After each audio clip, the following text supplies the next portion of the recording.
A'udzubillahi minasyaitonirrajim. Bismillahirrahmanirrahim. Assalamualaikum warahmatullahi wabarakatuh.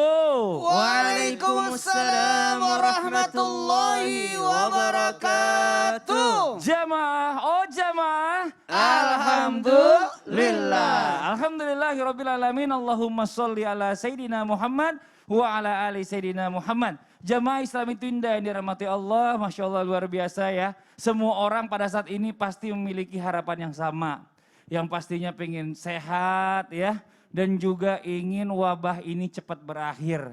Karena memang ya kalau kita bicara masalah tentang wabah ini membuat semua orang ini terkena dampaknya. Macam-macam nih. Antara lain ya ditinggal sama keluarga tercinta, sahabat tercinta, teman-teman tercinta, Masya Allah, orang-orang terdekatnya hilang.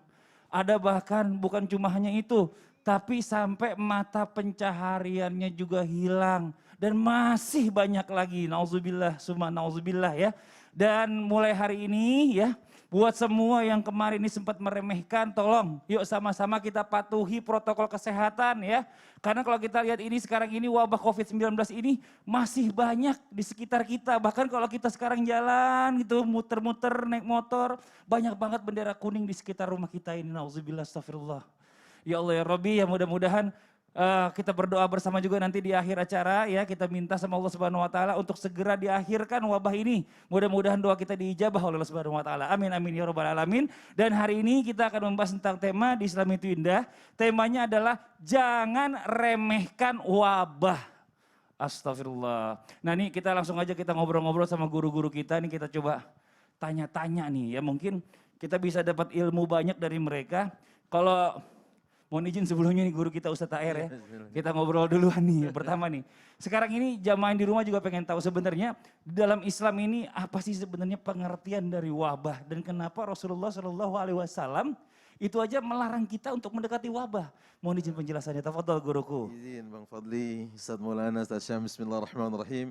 Assalamualaikum warahmatullahi wabarakatuh. Waalaikumsalam warahmatullahi wabarakatuh. Alhamdulillah wassalatu wassalamu ala Rasulillah wa ala alihi wa ashabihi wa mawalah wa ba'du. Tatkala seorang ulama yang bernama Ibnu Hajar Al-Asqalani menyampaikan tentang apa itu wabah dan apa itu ta'un. Begitu juga Al-Fudail ibn Iyad ya.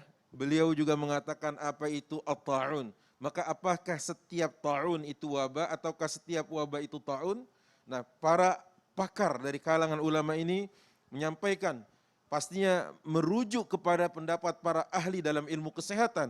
Ada Ibnul Arabi, ya, ada Bakar dan sebagainya. Nah, di sini beliau mengatakan bahwa sesungguhnya Ibnu Hajar lebih khusus dalam kitabnya Badlul Ma'un fi Fadli Ta'un mengatakan bahwa sesungguhnya ta'un itu adalah sesuatu yang menimpa seorang khususnya pada badannya yaitu kulitnya, di mana seseorang itu istilahnya ruam-ruam kemudian akhirnya kalau bahasa kitanya menjadi luka yang penuh dengan basah begitu. Ya bahasa Betawinya borok begitu ya. Nauzubillahi min dzalik. Nah, itu mu'di, itu bisa menular.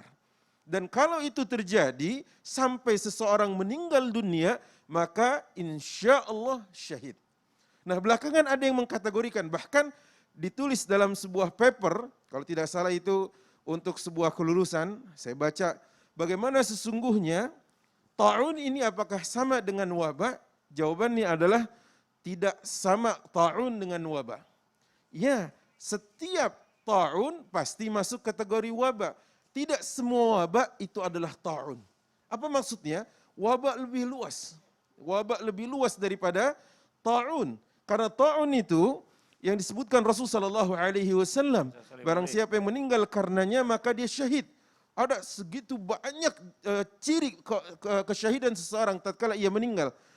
Dalam Kitabul Janaiz ada 20-an lebih.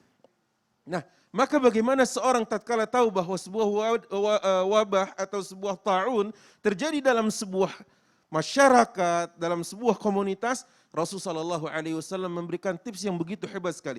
Jika terjadi dan ada orang-orang di dalam, maka jangan keluar. Fima rawahul Bukhari wa Muslim fi sahihihima. Kemudian kalau seorang itu masih di luar, maka jangan masuk ke dalam tempat tersebut. Ini dikarenakan yang di dalam agar fokus dalam penyembuhan dan yang di luar agar tidak menambah daftar orang-orang yang terkena dan terpapar wabah tersebut. Makanya kalau ada orang yang meremehkan, enggak ada itu, ya sampai mungkin dihirup, mana sini-sini saya hirup, itu kita katakan bahaya sekali.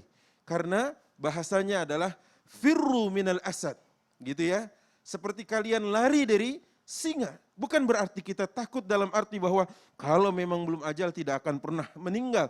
Tapi seorang muslim pasti memaksimalkan ikhtiar. Betul. Ya kalau belum aja tapi berdiri di atas tebing tiba-tiba kepleset kan. Nah itu dia, konyol, itu ya kan? dia. Bahaya. Ya Allah ya Robbi. Ini buat yang di rumah nih mohon maaf sebelumnya gitu ya kan. Ini penyakit ini tuh nggak enak banget. Ya. Benar, benar. Mungkin yang tadi membicarakan ini lebih pengalamannya lebih banyak kayaknya untuk makanya LC, lebih tahu. LC, gitu. LC. LC ya. Lulusan corona. Lulusan corona. Astagfirullahaladzim. Nah